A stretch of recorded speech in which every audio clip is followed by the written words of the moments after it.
That's quite a nice sport coat you have there. Thank you. Corey Elmer said that looks like I should be selling car supplements, used car supplements. No. Yeah, I mean, you just posted a photo and a little thing, but I was like, It does can you have me? look a little bit like you run the golf club. Ah, right, that would be good. Better get going. Everybody, be sure to take a second, turn on your microphones when you're ready, and we'll go ahead and begin. All right. My name is Kenyon Williams, and I'd like to go ahead and call our meeting to order for the City of Moorhead Art and Culture Commission on Monday, November 18th, 2019. It's 4:32 p.m., so we're going to go ahead and begin. Before we go any further, we want to make sure, are there any agenda amendments that need to be noted, or anything needs to go forward before we move ahead? Okay, noting no agenda amendments proposed, we'll move forward. We need to approve our minutes from our last meeting on October 21st, 2019. Then we're going to take just a quick moment to peruse those. Make sure that you feel good about those.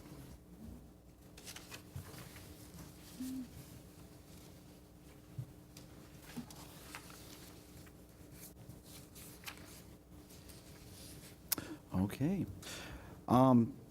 Is there any concerns with the minutes? If not, then all those in favor of approving our minutes from our previous meeting, please say aye. Aye. Any opposed? Okay. The meeting minutes are approved from October 21st. At this point, we have citizens to be heard. Are there any? We do have a few citizens here in the audience, although I think they may be here more to observe. But if anyone has, or to participate a little later on, welcome, come on up if you'd like. Is there any citizens who have any points they would like to be heard about before we go on with the regular agenda? Basically, new business that you may have. New business. Now's the time, citizen. Come forward. What is your name? Jeez, what's my line? Thank you. My name is Delray Williams. I live at 1011 10th Street South in Moorhead. I hand around something just to kind of give you a feel. So I want to say, it's been a while, a little bit. So Emily Wheeler, who has Studio E in North Moorhead, contacted me and we went out for coffee and chatted. And so I've printed in here, this is really mostly, the other discussion thing is mine, but is really the things that Emily put down as we sat and discussed things. And what we were deciding is, because Moorhead is really an art community. I mean, we've now stuck it into our vision, right? This group is going hot and heavy. Things are happening, and but we've always been an art community, really, truly. And so, at what point do we sort of own it, show it, make that a thing? When I started thinking about this commission, I was visualizing Fergus Falls, right? Fergus Falls is much smaller than we are, but they are an art community that people know as art community because of the things that they have embedded in with that. I think it's time for us to kind of to go to the next level. And although Emily was sort of thinking in terms of sort of an art crawl that's just Moorhead, you know, really we were thinking that might be sort of a first stage of what builds into sort of a art week or art weekend or something like that. That's sort of a bigger thing where people would come to Moorhead just for that in particular. And I'm pretty sure, as we've talked with Al Rock during the times and when we've gone to some Minnesota art sponsoring groups, people are excited about the idea of Moorhead becoming more of that. And so maybe it's time to start thinking that. And so what we thought to sort of start it out would be to have maybe on a small scale an art crawl kind of thing. We can call it something else, but some kind of way that you visit, but in a different kind of time frame. May seems to make sense as well. We have our students here. In effect, that could be part of their ending of their year. It's a time frame where people haven't gone off to their cabins and stuff like that. We're still kind of in the community. But yet it's a little warmer, right? And so, which is always a key hope so. component. Right? And especially if we did things that were outside, like we could do some art, we could close off Center Avenue, those kinds of things. But what we were she and I were discussing is, what if we did Moorhead only, or at least it could be Dilworth, but Minnesota only, I guess I would say that, art component and it's not to say that it's not nice to do things with Fargo, but it tends to all of a sudden become Fargo only. And they'll talk in terms of being at Fargo. And art is a key component of who we are. Funding-wise, a lot of the times the funding really needs to be, if they're Minnesota funding sources, you need to be in Minnesota. And so those potential for those fundings go away when we start doing things in a metro way. Anyway, so that was kind of our thoughts on that. And so then in the meantime, I can say I've had tons of different discussions about art studios with different groups in the community. We've also, and the only reason I'm putting these here, because it's not like those are the things we're doing, it's just that was her brainstorming on her own. So I just wanted to give you sort of a feel of which kinds of things. But I like the idea. I think I can find the funding for that so that it happens this May to test it out. It gets a way to sort of connect with artists in some kind of way in our community so that we could do other things together. And as we build our downtown and make that sort of an art destination, it makes sense that it might be in our downtown, right? So for instance, in its second year, what we talked about is, first 1 year, okay, let's do some kind of open house to studios. Second year, let's bring in music, right? Or theater, or both, frankly. So you kind of bring in those pieces that Moorhead in particular is frankly famous for, right? So it becomes very distinctly Moorhead, and it highlights what we're really proud of in some way. So what comes down to is I was just interested in what kinds of things you guys could envision could be.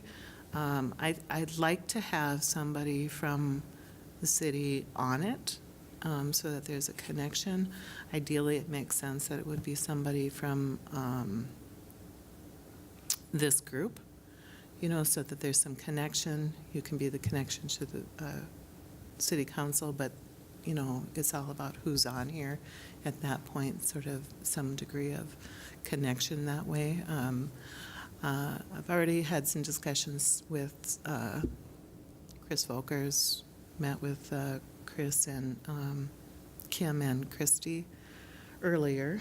And in fact, if you notice, when we started adding artists as one of the businesses, that was part of that discussion as we were talking about how do you connect with artists in Moorhead, in particular on the Minnesota side. And anyway, so that's what I'm presenting. Don't need to make a decision here. I just want you to kind of have that in the back of your mind that I think we are going to do that. Emily and I will do that. We will bring in people, but ideally it'd be great to have you as part of it. I was just, sure, go ahead. So this is actually something that, when you say on the back of your mind, I think 6 or 7 years ago when we started on the Heritage Garden, this was part of the vision for that space. Yeah. And now with the power plant being gone, we have the vacant lot to the west. We have an amphitheater Yep. with space, and we've already tested it, showing movies in the evening. We've had plays there. We've had concerts there. I love this idea. I think And I guess that is because part it's of been- why we thought the city, because they're parks. Right. They're city-owned things that would Right. be nice to be able to facilitate. For me, because this was part of the original vision of the Heritage Garden, it's been in my head for 7 years now. So it's, yeah, I'm all on board. I would advocate from the very beginning, just because of the incredibly diverse collection of creatives that we have in town, that it introduce theater and film and music and visual art and performance art and Food. from We food, have all the best from- chefs live in Moorhead. From just the saying. from the very beginning. So I would advocate taking this into a weekend festival at the Heritage Garden site, expanding across the street into the old power plant area, and taking advantage of the space, the beautiful green space that we have, and even how it wanders through Woodlawn Park, or what kind of structure we can take with that. Yeah, so I'm excited that you're bringing this forward, because this is, for one reason or another, it hasn't happened. And we do have art in the park, and there was always, but I think this is very different than that. And so I'm excited to see what the group has to say about this, because, like I said, it's been in our head, the creators of the Heritage Garden, we've had it in our head for 7 years, so.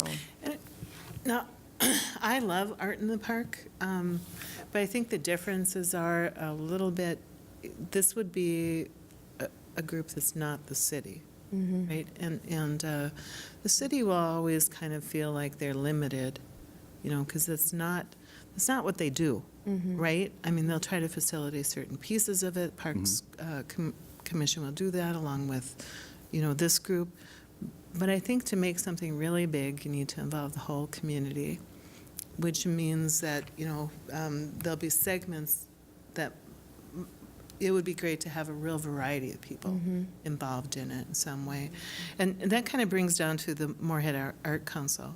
So I had a meeting at the Rourke not that long ago, some people. And partly we were talking about broad perspectives, art studios, we were talking about art center, we were talking about, and although I think the city can be a big piece of it, I think sometimes it just needs to be separate. In some communities, they have like an art council, and so you might have, for instance, a representative from the city on there, representative from Rourke on there, representative from the college's art piece. You know what I mean? So you could kind of define. So there's, and then maybe at-larges, so that there's people that don't fit those molds can be kind of on there, and to formalize it a little bit, and that way you can sort of get a bigger, broader discussion, have a place where people can go to with that kinds of things, and then an entity that could actually write grants, right? And so that might be where it goes eventually, but I thought, well, let's just start with, start it in in a maybe smaller scale, next year bigger, the next year bigger, and then as we kind of formalize how it all works, maybe we have some kind of formal group. Now, one thing I wasn't ignoring, I was Googling like mad dates, just because I'm thinking what could be potential things that would cause problems. May 1st this year is a Friday, so May 2nd is the first Saturday of May. Right now, there's not a whole lot going on as far as I'm aware of on town, but Concordia's commencement's May 3rd. So that knocks out a lot of Concordia participation in that respect. MSUM is 2 weeks later, but the next weekend's a definite no-go. Just to give you a heads up, May 9th is Fargo Marathon. So that means the whole community is going to be pretty much in lockdown in a lot of weird ways. Or at least the auction's going to get sucked out of the room for a lot of things. The other challenge in the visual art world is, I think the first weekend of May tends to be the Plains Gala. It is. That will be the gala that night. Yeah. And then there's the Mother's Day and opening fishing, and then there's MSUM graduation, and then it's... That's not to say that, Yeah. I'm just the saying, goal Memorial would Day. be to make this the thing people want to do. Right. Instead of competing. but right now, the daytime during May 2nd is probably, I'm just thinking in terms of overall, Right. there's no Concordia graduation until the next day. The There's no Fargo Marathon, because May 8th, May 9th, I mean, you can't even get into the park on May 9th because of the marathon. It would be shut Right. down for that. But so May 9th, I'm just saying in terms of, I was trying to think what could possibly be a major issue. I think May 2nd would work to a degree, but I think there's going to be problems every weekend. Yeah. But outside of the Plains Gala, that might be something that you could say, hey, arts in the morning, arts at night, do your daytime Right, here, or, evening there. yeah, family activities in the daytime and, Yeah. Well, and the kinds other of thing activities. is We're trying to make this this is a partly- destination for it. to a right. certain Right. And degree. partly, if we're looking to, Like, I don't at go to our, the Plains Art including Gala. our student population and their families in Yeah. some way, Mm-hmm. they're not likely to be going to the No. Plains No. Gala. That's So going to be, it's, and even then, most artists aren't going to be likely going to the Plains Gala because they can't afford it. Let's be honest. exactly, it's sort of a different kind of animal. Depends So, on who goes to that. I don't know. Speaking truth. I've I'm never sorry. been. yeah, so in some ways, having an alternative that is more inclusive and has fewer barriers, And this i.e. is in terms of something money. that's- It's different timeframes, different things, Yeah. right? Yeah. So sometimes it just adds to it. So you may be a person that likes going to the Plains Art Gala or not, but you could do pieces of it, during the day, and then you do, it's like an art weekend kind of. Yeah. Yeah, so I was gonna say, actually, it might be kind of nice in terms of nothing else, arts will be front and foremost in the public's mind that weekend. Even, I wouldn't say maybe piggybacking, because you're trying to make something separate from Fargo. Yeah. But at the I same think we time, started on this partly because Emily already does this personally. So I think she's probably watched what happens during that weekend a little bit. The only thing that went through my mind is I'm also involved in the longest table. Oh, And I kept thinking, I hope this is not the same time frame. is that something that could be, so arts and culture, that could be Oh, considered it part could of the be, cultural component. it could be just, it's a separate thing. So you just do, here's your separate thing. For those people that, or you just incorporate it, I guess. Find a We way could to do incorporate that. So, I mean, I think that there's an opportunity for this to be a unique enough standalone event that it's not going to compete with others. It's not going to be, eventually, it's going to be its own beast, hopefully. And as far as I'm concerned, if one group is seeking exclusivity in the elite event, this can be the inclusive and the open event. Yeah. And let that be It's Moorhead. definitely a community thing. That's the Moorhead goal in my mind, is to be inclusive and inviting. I'm thinking about in terms of reaching out, Concordia students would probably be pretty much out of the picture at that point. Classes are over, most are probably out of town, to be honest. MSUM ensembles and students, though, there might be a possibility to draft in a potential, because they have 2 more weeks till graduation, so there might be a possibility of getting in a performing group or arts students to have display, especially I know ceramic students tend to have sales and stuff like that time of year, right near the end of the year, to show off their Okay. wares.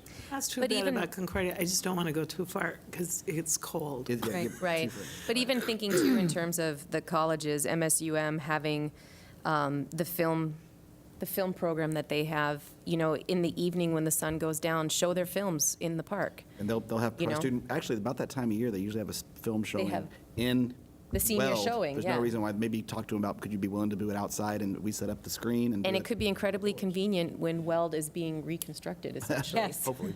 True, yeah. For years, yeah.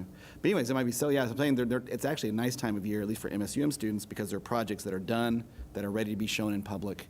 And this gives an extra venue outside of just doing it in a hallway in the Center for the Arts, which would, I think some students, faculty should leap at if they feel like it's going to be a well-run event. If they feel like they're having to do it themselves, they won't. What So- besides enthusiasm, which I think you've seen, do you need, or are you looking for from this group? I would like somebody designated to be part of the group that sort of, Planning committee? yes, exactly. I would be happy to offer my name as one who might be interested. I'm just leaving it up to you guys to We can I think, decide decide. within you. I mean, Or we I think can- Tim would be great. You've got your hand in a lot of different cookie jars, and it'd be a good fit. Kenyon and I are both done in January, so there'll be some new members coming on.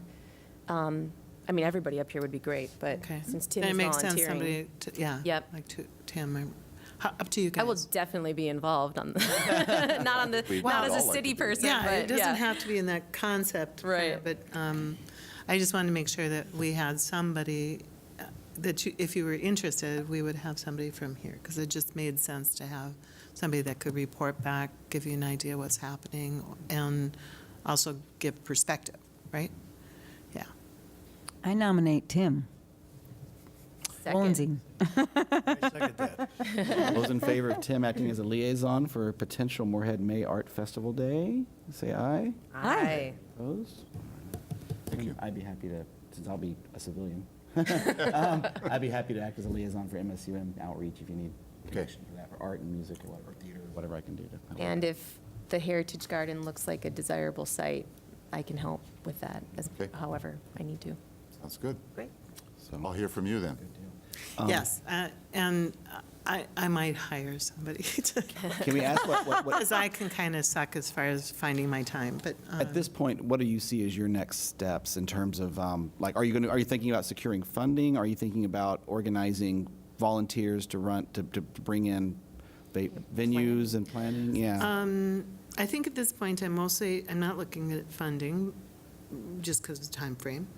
Okay, but I have that worked out.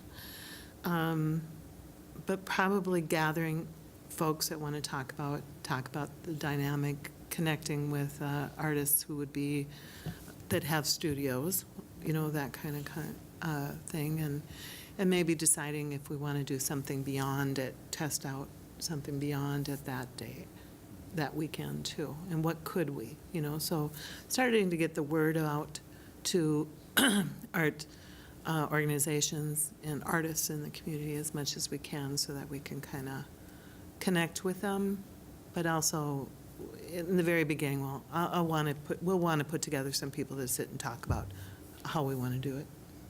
I was just going to chime in that our public art policy does outline a process. So if there are events like this, once you get the date and the location, the public art policy guides you to the special event permit. And so as Yeah, the good process point. continues, that guides you that way. And as you start working towards some of those details, it's Good point. That'll give us a good way to make sure that, because it'll give us a guideline to just work on it instead of just sort of, throwing As you're crap aware, out there. I'm sure at some point you're going to have to interface with us or through the Parks Department, at least for space and permitting and that that sort of- special event permitting process. Exactly, yeah. yeah. So just a Yep. reminder, that's Yep. going to, and I don't know what the timelines for those are, but I imagine they'd want it before May 1st. Exactly. Yeah. 60 days, I think. 60 days, okay, Yeah. so just a Yeah. reminder, yeah. But for that reason, it's good to connect with the city in some way, because parks, city facilities, just connectivity in that kind of way makes sense. Yeah. Yep, so if you need to reserve a park, or if needs to be a road closure, depending on the final location, those types of things, that special event permit process outlines all of those steps. And the earlier we do it, the more likely we get it. Probably. And just a very important point, as a person who's a parent of a high school senior, a lot of those park spaces are getting reserved really fast for graduation parties around that Parties. time of year. Yep. Yeah, so Yep. you might want to move quick Yeah. to get something in place. Yeah, well, Yeah. So, there's a variety. Yeah. Okay, thank you. Thank you. Thank you. You. all right. Well, wonderful. Sounds like we've got some great things moving forward there, so thank you, citizen. Let's move forward here. Future projects. We had a discussion at our last meeting about the art bench proposal and how to move forward with that. At this point, we have a special guest, Grady, and Mr. Carlson, you want to come on forward and talk a little bit? And Kim, could you introduce and kind of get this rolling here? Sure. So at our last meeting, we talked about an artistic bench wrap. And to help with that, I then solicited or worked with the MBA to find companies that do wraps. And we put out a call for estimates to 7 businesses. And our best lowest bidder is Custom Graphics. So we also have Sean, how do you help? You want to? Bagney, thank you, with Custom Graphics. And Custom Graphics will be helping us with the actual wrap installation production. So we have Custom Graphics, and then Grady Carlson, who is an art teacher at Moorhead High School, here also to help discuss the theme in which we would like those benches to be focused on.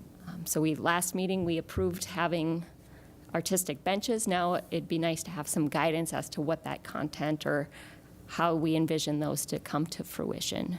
And just to reiterate from what we talked about last time, just to make sure it's fresh in everybody's head, the funds that we're using for this project are in our current account, and we have to have those funds contracted out by the December 31st, roughly. But the work and the project itself wouldn't be executed until the spring.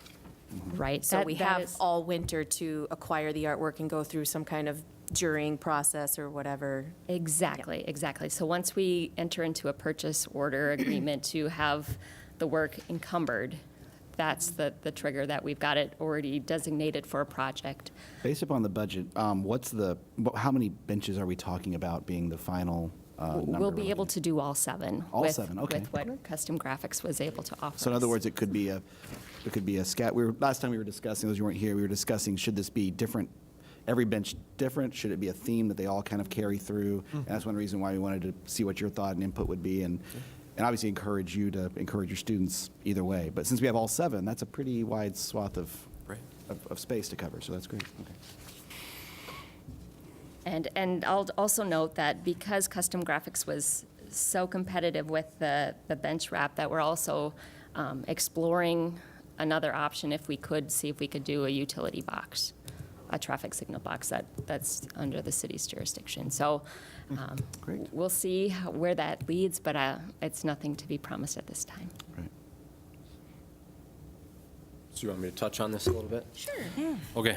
Well, first of all, I just want to thank you, Kim, for kind of heading this, and I know Del Rey, I think, had a lot to do with it as well.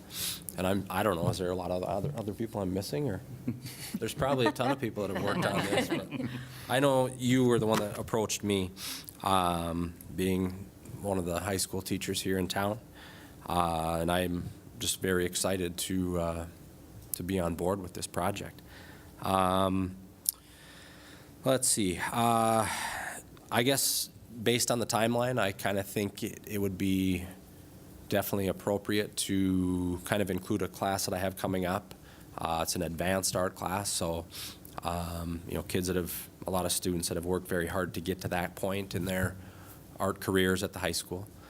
And I think obviously some students that would create some very, what I would say is high-end designs and work for these benches. So that's kind of how I thought I would start, introducing it. But I'm certainly open and, willing to be open to suggestions as far as, if it's kind of open to any student, any art student. If it's going to be a juried thing, I guess I don't know why I couldn't be open to any, high school student. So it's not just limited to those, 20-some kids that are in my advanced art class. Mm-hmm. So, and then just a couple things that I had kind of thought about, and I think Kenyon just mentioned, talking about, do we do 7 different themes? Do we kind of go with one theme? And, have everybody kind of take that theme and run with it how they think. Obviously we've got the Moorhead Proud things going on. We've got the 56560. And I was also just kind of brainstorming over the past week here, just kind of thinking about Moorhead and what we, maybe don't celebrate enough of, I guess. And I was thinking about celebrating diversity, just kind of a growth of Moorhead and kind of that growth mindset of, the arts even in Moorhead. I'm pretty excited about what Del Rey was just talking about with this, I guess, a celebration of the arts in a way. And then just thinking about the natural resources of the area, especially thinking about the Red River. I just don't think embrace that river as much as we could. So those were just some of the things that I had thought of kind of about this project. And, obviously by January, I'll be open to suggestions and kind of thoughts on how we should approach the students with this. I think you're on the right track with asking those questions about, well, what should this project represent? And, and you're on target with all of the things you did mention, I think. But but I think, that's important to involve the artists in that conversation, I think. So, as you gather people that may be interested in participating in this, maybe your class for starters, but to go through a process of discernment and brainstorming through that kind of a setting where, maybe you may have some guideposts that you want to make sure that they recognize, but that it's kind of a process of discernment that takes place by the artists. They have much more ownership in it. They'll have, it'll be I think a more meaningful project for them as well. And we may end up with those topics that you sort of predetermined anyway, but I think, for them to feel part of it, if that's going to be. Are there any limitations, speaking from the technical side, colors, maximum number, anything like that sticks out to you? Nope.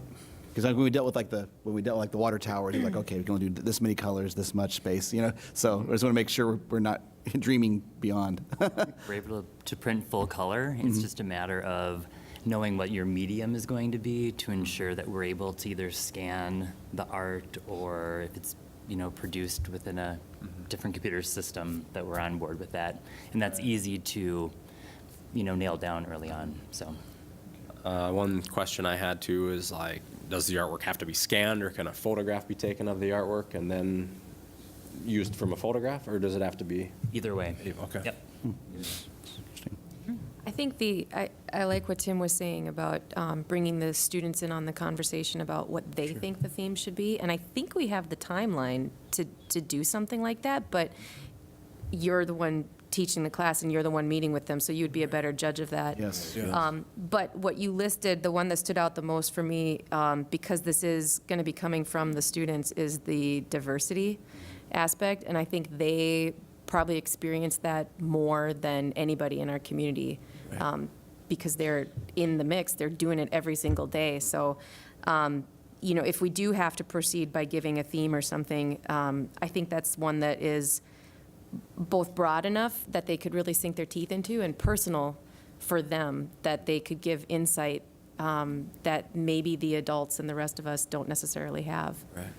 I think for your question about, how should I proceed with this? Only this class, bring in other students that are outside. I think most of us here probably say we're comfortable as long as you're comfortable. That, if you feel like the best way for you to handle this is to focus really intently with a small group of students, then that's the way it should be done. If, however, you talk to your other art faculty, there's some really talented freshmen, sophomores who, but for the grace of a year of age, would be in this class. Right. Okay, I think we'd be completely comfortable with you recommending, obviously what's going to happen according to the timeline here is there's going to be a proposal here of the artworks, and I guess the question you actually might be more appropriate for us is, how many are we wanting are you guys, I'm not going to be here, according to this right here, Art and Culture Commission process, consider and approve artwork. Are we wanting to say, give us 7 fairly close to finalized designs, and then we approve them? Or are we going to ask, can we see 15 or 20, and then this committee then selects those 7? I guess that would be a thing to think of, too. Yeah, I would almost advocate, because in my experience, when something like this happens, the parents can become quite passionate. And I would almost advocate that we take that responsibility off of Grady's shoulders, and whoever submits a piece, it's submitted, and then it is reviewed anonymously by somebody, so that if a parent's child isn't selected, it's not going to come back on Grady. I like that But idea. that we or a subgroup is the art review team. Right. For this particular project. Yeah, I think that's probably a good plan. Well, see, the reason I was thinking is, as a teacher, if I were tasked with something like this, I would be tempted if I were working with a small, if I said I got 20 kids, I'm going to task, 2 kids per bench. You're going to produce something, and I'm going to oversee it, and I'm going to tell you, no, change that, fix that, do that different. But there are going to be 7 finalized designs that I think are great. Or the other approach would be this: everybody present theirs, and at the end of the day, I'll help everybody individually. But now, someone else is going to select the juried process. So there's kind of 2 different approaches there. Yeah, so you're saying that the one approach is put the call out there, let the kids work on it, submit what they will, and then an anonymous team will anonymously narrow it down to 7, versus putting together a team of artists who develop a theme and come up with a series of 7 benches that is very strategic and considerate, right? Yeah, I'm saying yes, because if you just put the call for art, you're going to get a lot of random Right. productions. If we're trying to think, let's do a theme, unless we give them very specific, like it must have 56560 somewhere up on it, something pretty specific, then it's going to be pretty randomized. So, Well, and I'm assuming your advanced class has more than 7 students. So if we go that route, they're going to be working very collaboratively, and they're going to have to work to have 20 voices on 7 final pieces. Right. Which, Yeah, what do you think is more feasible? I don't know. I hadn't even really thought that much about the whole, taking 2 or 3 kids on one bench or, and kind of a little group project, I guess. I hadn't thought that much about that until as an just this artist, though, second. I also Yeah. sometimes group projects tend to be problematic in the arts when you have different visions, so Yeah, it might be often are. easier. I don't know how your kids work and things. Right. Well, and it depends on your curriculum and your plans for the Yeah, I class, was going to too. say, if that feeds into what you're trying to teach, then it might be a really excellent project. Right. I think we leave this part to you. I mean, as far as how to figure it out. You know these kids. You're the one that's working with them, and you're the one that has to face them every day when they come to class. And, so if you're not comfortable with the process and it doesn't fit in with your sort of philosophy of your Yeah. curriculum, then it's not going to work. Right. Right. Does the high school have like an art club? Where Yes. kids are involved in art regardless of their enrollment? Yeah. Because again, knowing how high school works, it would be unfortunate to be an advanced art student who just happened to you had to take chemistry that semester, like you just couldn't, Right. So, And that's where we got, where I'll have to decide, or right. we'll have to decide if we want to just open it up after, I by think- just putting flyers around and letting people kind of submit designs or something. I don't know. We might have way too many and. Well, and that's why I'm wondering if Not it could. good quality If either, it's that's through the why. art club, where if you're interested in participating, meet at this time in the art club, and maybe it ties to the advanced class, but it's Well, outside it's of that, or? Required for the advanced class, optional for those in the art club sort of thing. Because, I could see Yeah, this would be that's what I something was that you would thinking, want to too. make this, if you're going to make this well done, you're going to have class time. Right, I know as a teacher, right. I'm not going to want to be like, go submit something on a napkin. I want to work with you, and I want to get this right, and so, Yeah. And that's why I was excited, just, that I have this class coming up. Mm-hmm. I think it's good timing with some pretty talented kids. So I think Yeah. that's the route I would like to go And I like the first. idea and then, of having the option too for those Great. kids that couldn't take it or whatnot, yeah. Yeah, and I agree with Tim. I almost just want to defer to your best judgment, because you've done things like this with your kids in the past, and I know I've worked with you on a project in Yeah. the past, and they were amazing.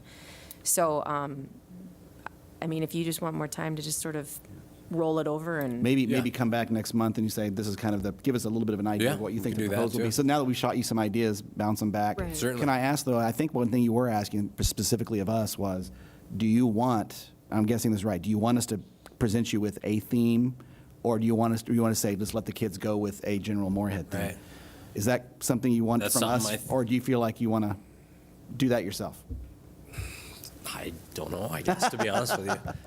Are we correct in that the reps last about 5 years?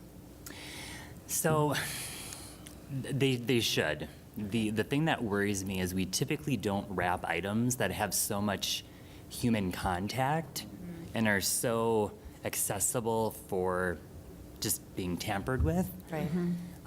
So, certainly if someone wants to, it will come off. Surprisingly, we don't see that a lot. You just don't see that a lot anywhere. It's just benches with all the slats is a little different. For many years, we did the bus benches in both Fargo and Moorhead, and found very little vandalism with those. So I'm hopeful, but this material has a 6+ year life expectancy. So Great. Yeah. Have we talked at all about the statistics and the things that are around wraps? Because I got educated and I'm a bit of a nerd. Statistics of, So the the argument for wrapping things like utility boxes and benches is because it increases visual to that specific object, the visual of the area increases, and vandalism across the board tends to go down in those neighborhoods, not just on that specific object.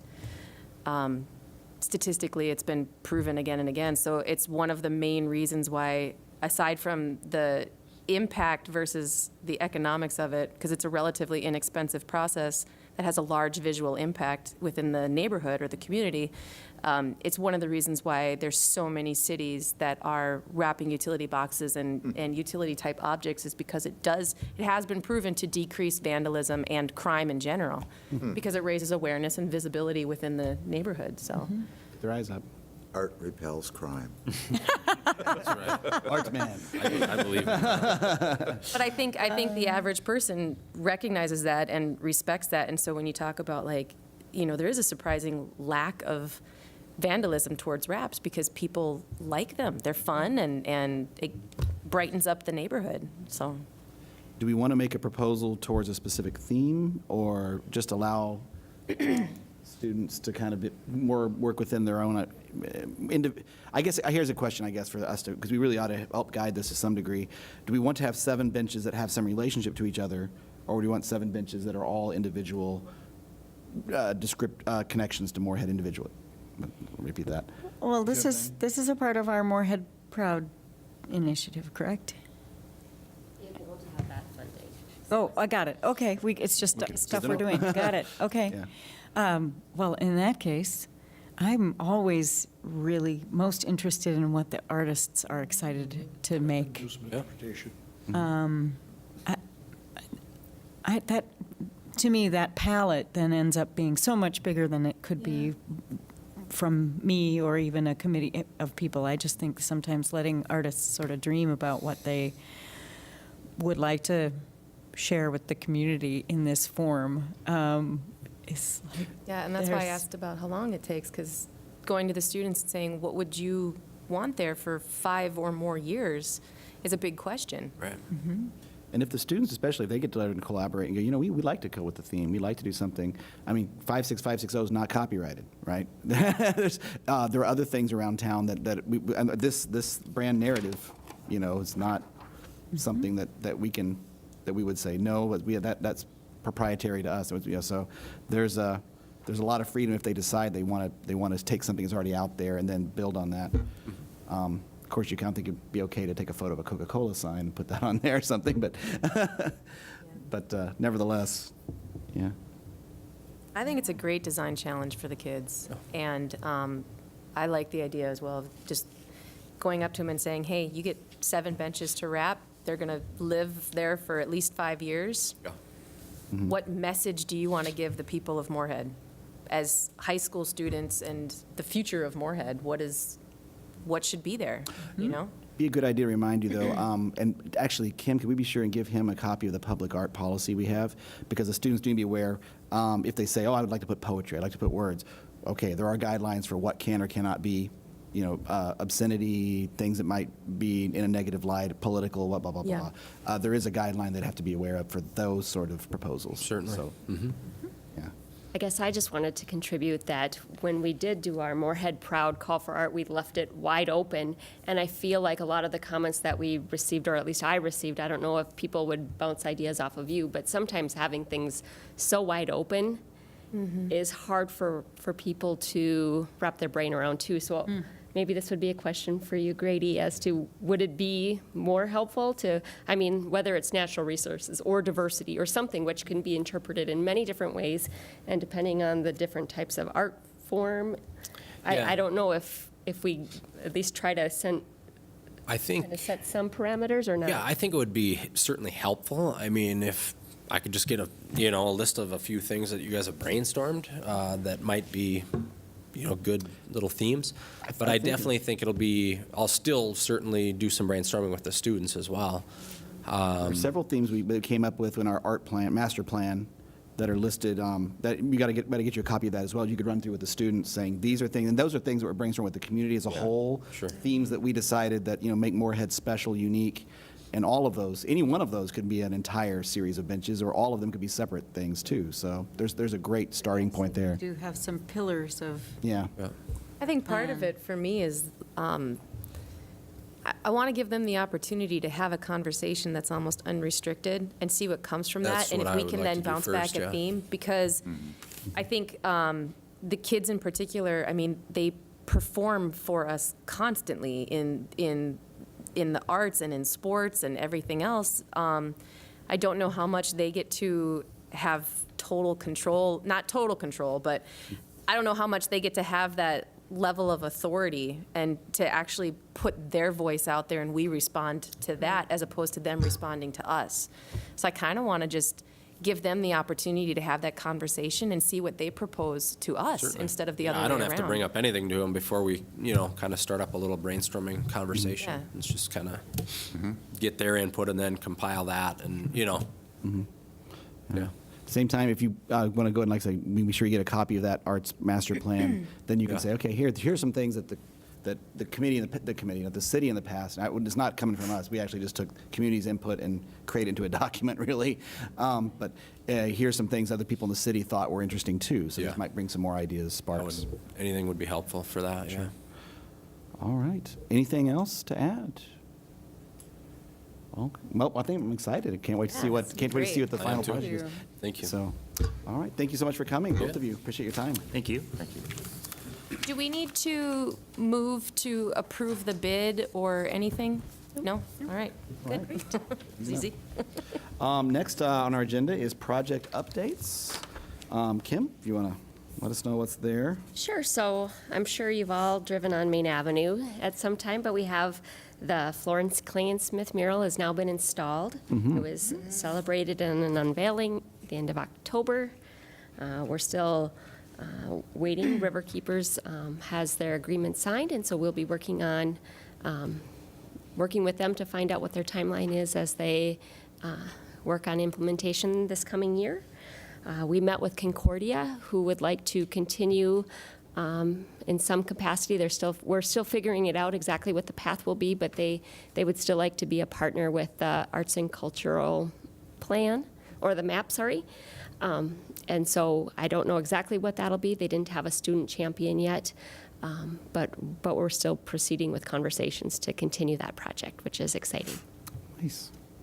And then we've got 2 committee members who attended the Making It Public Artist Workshop that occurred on November 2nd, hosted by Forecast Public Art. I don't know if either of you want to say a few words, but sure. There was one thing that came up. I don't know if it should have been mentioned during new business, but it's something that I think warrants a conversation. Yeah. There was one attendee who came to it, because the whole thing was about public art. There was one attendee who came who was very upset at the removal of a mural. It was essentially the removal of a building, but that building had a mural near Ushers, I believe, the old Ushers, which is going to be the event center. I can't remember the name of the new, but anyway, the building was removed, which ruined the mural. Because it was parks, I believe, because it was the Parks Department, it didn't come through this group. And it is something that we should be thinking about, or it should be on our radar, that there are already public art projects that had been executed by the Parks Department before we came on the scene. And because of that, there isn't the same policy for removal of those projects or of those public art pieces. So I'm not sure if there should be a conversation about this group somehow taking over governance of those works, or if we can advocate that a similar policy be adapted by the Parks Department. I'm not sure. It feels a little bit like it's like a gray zone, because we worked so hard to have an ethical, respectful policy in place regarding that. So I'm not sure I'm not sure. But it was something that came up in the conversation, and there were some very passionate opinions around that. What was, can I ask what the, I don't remember any murals over there. What It the- was, I It's wrote it down. The one that would be kind of to the west. Just the west up on the hills, it was like a little picnic area right on the hill, just Oh, before you the had to be tracks. up down on the river level to see it, I think, right? Yeah, You could see it You could see it from First when you Avenue drive- North. When you But drive it's on gone, it's gone First. now. Yeah. it was on a cinder block building. Yeah. It was a community mural that was done in 2001. It was just west of Ushers, with, was it Armando Gutierrez? Yeah. Yeah. And it was, I'm not going to say the name right, Tiak, it was this. Can you say that? Where are you looking? Right here, Tiaxicali. Chicali, yeah. It was the Mayan said it. god, yeah, Yep. okay. So, yeah. Those were the notes that I got from the person who brought it up in the conversation, so. So, yeah, that was definitely off our radar. Yeah, it was. And, you know, we were both there to discuss this with the lady, and I think it would be in good interest if this group could be part of these things that have already happened before us, Right. where we get some kind of input of it before it's just thrown into the dump. Is there some inventory of such places, pieces of art around the community? Have we identified those? We started that project with, Right, and because we just don't have as much staff time to be able to keep a great inventory, that was where we were trying to keep an inventory. Sure. And so I think it's, because we don't have a great inventory and an assessment of conditions too, from what I understand, the condition of that building was such where it was starting to become dangerous.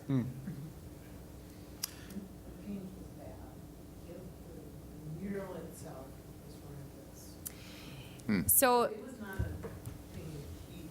yeah, so, and maybe it already exists, but at the very least, a high-quality photograph to document the piece, something that can live on in an archive of Right, some kind, yeah. or, and like I said, that may already be there. There wasn't a lot of information on this that we were able to get, you know, that, because it was a very passionate conversation, Yeah, so. the lady who was in charge of it, she drove by and saw the building was gone. She never heard anything that was Yeah. happening to it. So the artist may have been reached out to, the committee that did it may have tried, they may have, we Might don't know. have, yeah. But the bigger picture, not specific to this piece, but the larger picture is just recognizing that there are public art pieces in our community that do not fall under this group's jurisdiction.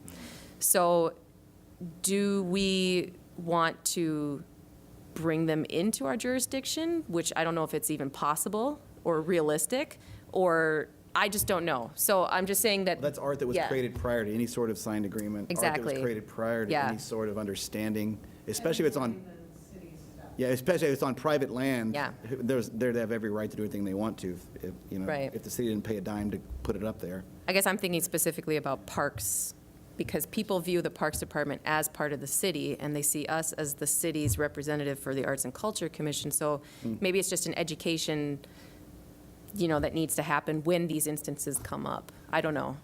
But it came up, so I thought it was worth bringing to the table.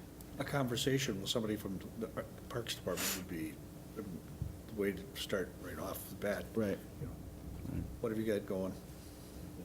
And, you know, if you see something that's set for demolition, Yeah. that looks like it might have some artistic value to someone, you know, maybe just ask the question before you demolish it. I mean, it could be as easy as that. I don't think anybody did it maliciously or you know, Got a job. ignorantly. It's not, you should probably look at what our policy is. Our policy gives the city full rights for it. What's going to happen is the city is going to say, no, be careful as you do this. If this becomes problematic, and frankly, I know who the person is. She knew, we had a lot of discussion about it. Oh. So I understand that, you know, it's a heartfelt thing, it happened, but projects are gonna, We do have something in our policies about this. Yeah, the city does have right of way if something is, Sure. especially if it's dangerous. Some things are just not for picture. Yeah, Yeah, yeah. Even these park benches start peeling a year or two and cutting people sitting down, they're going. right. Right. That's the way it's going to be, yeah. Does, I apologize if I missed, if this was asked and I missed it. Does the Parks District sort of have some kind of inventory at all of its artistic assets? I'll have to check with them. Okay.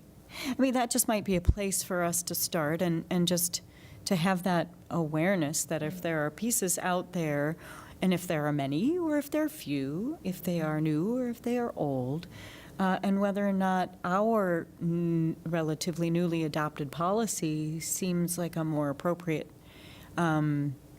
procedure to try and follow if an art asset is out there that needs attention, or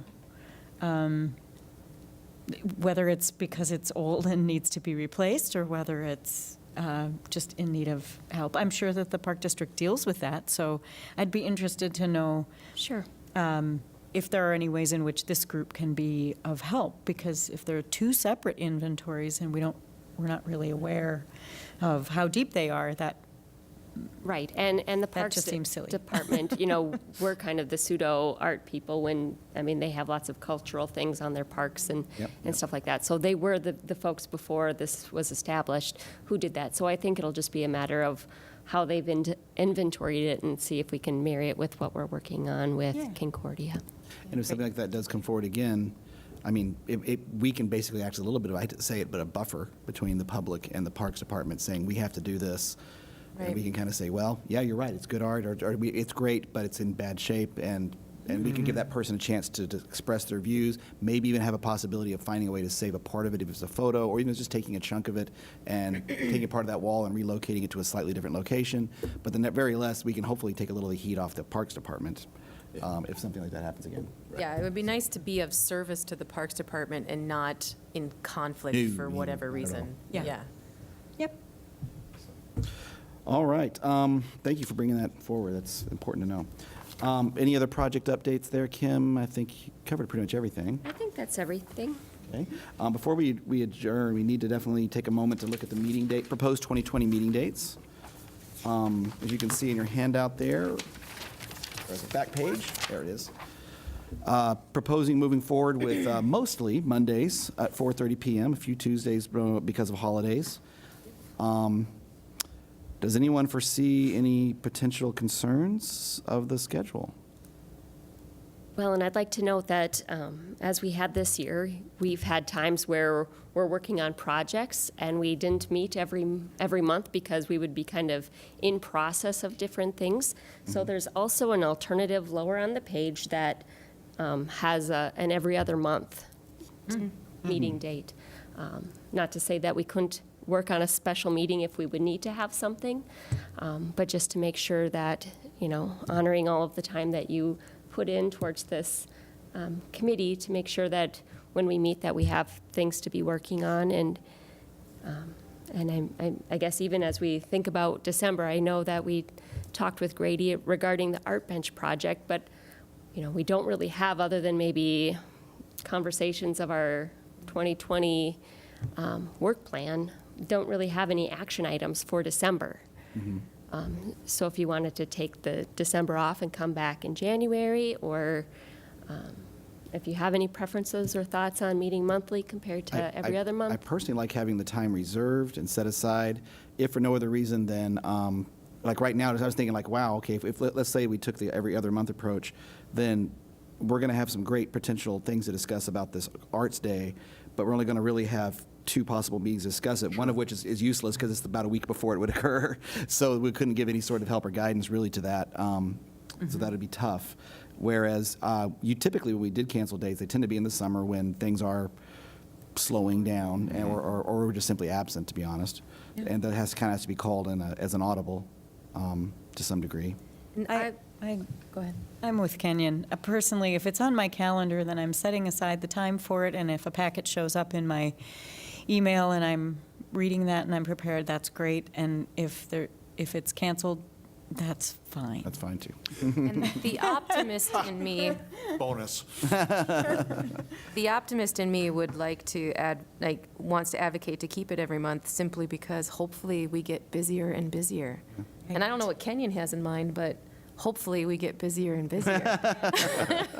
I'll move that we adopt the dates for 2020 as presented in the first table, and that we leave it at a monthly.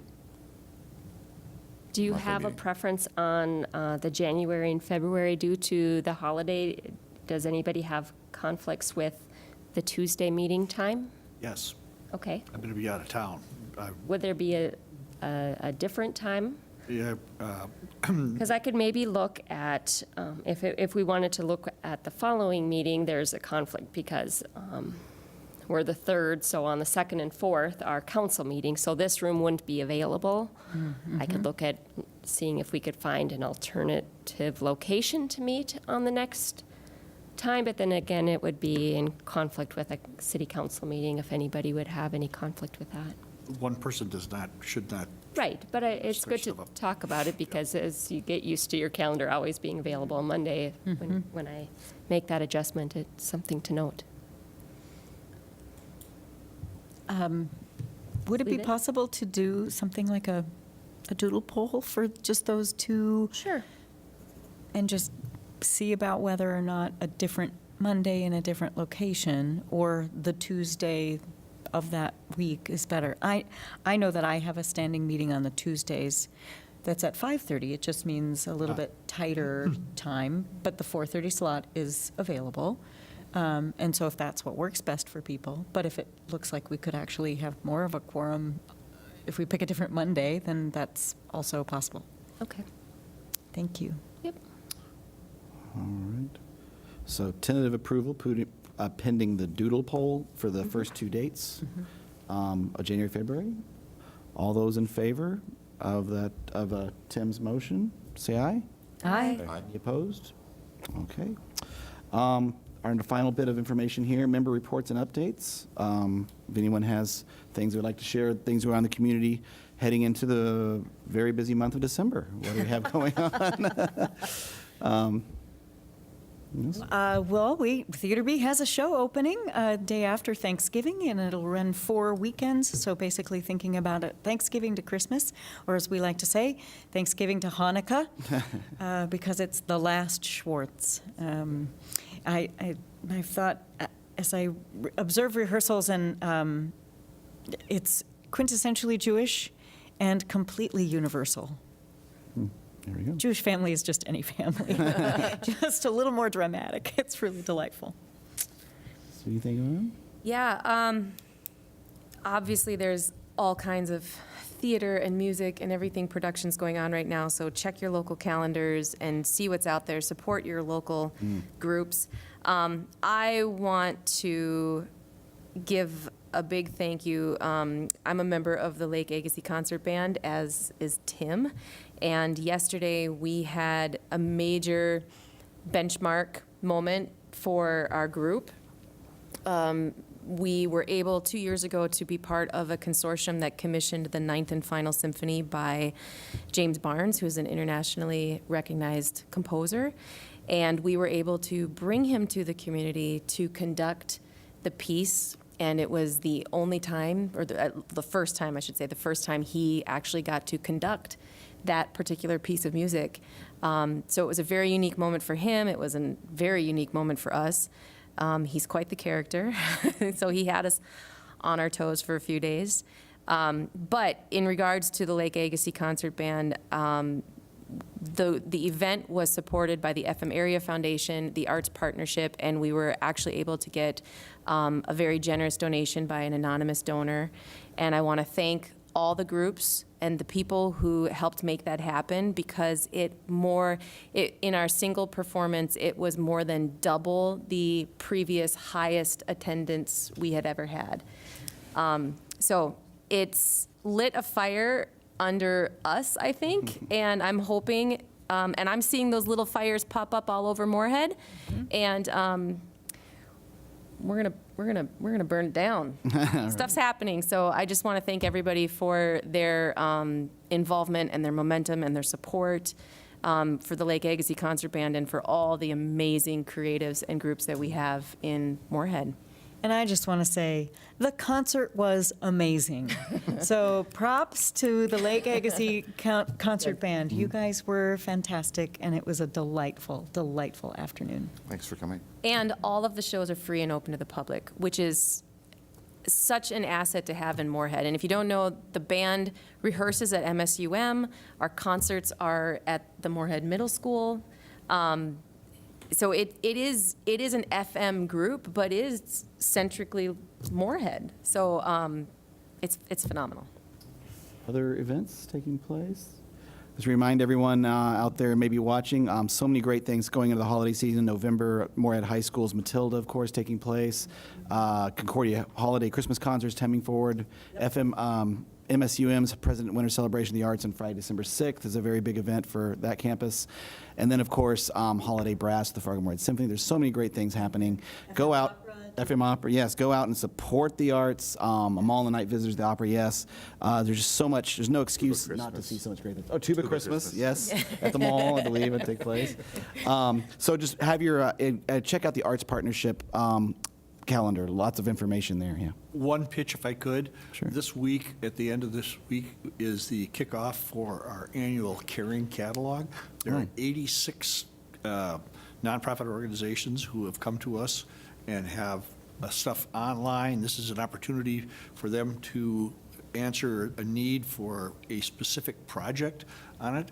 And it was highly successful last year, raised a ton of money, and we're looking for these nonprofit organizations, including some ones for the arts too. So, and just a note, overall, I noticed, I saw a report the other day that nonprofit giving has gone down several percentages in most of the United States over the last year and a half since things have changed with the tax codes and things. So encourage you, get involved, give time, give money. Both are valued immensely, and those nonprofits can use your help. So thank you very much, folks. On that point, we'll go ahead and adjourn. Yay. Good one.